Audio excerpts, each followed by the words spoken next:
Welcome to the Network API booth here in the AWS Atrium. To kick things off, the first thing we'll do is jump into the Droniq demo.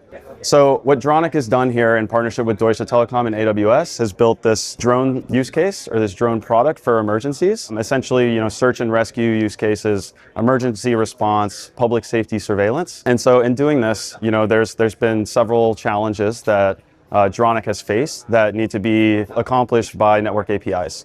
So the first one being, there's a lot of regulatory requirements around drones and where they're allowed to fly. The second one being congested networks and how you can connect to those networks.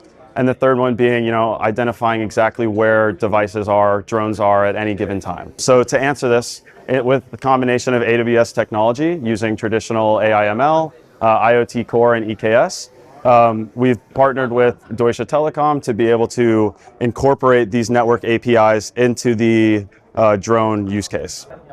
So these are the three network APIs that are heavily featured within this product. The first one being population density. So to address the issue around, if there's a lot of people in a given area, drone regulations require that, drones take a path of less density. So finding an area where there's less population, allowing for the drones to smartly route around heavily dense areas.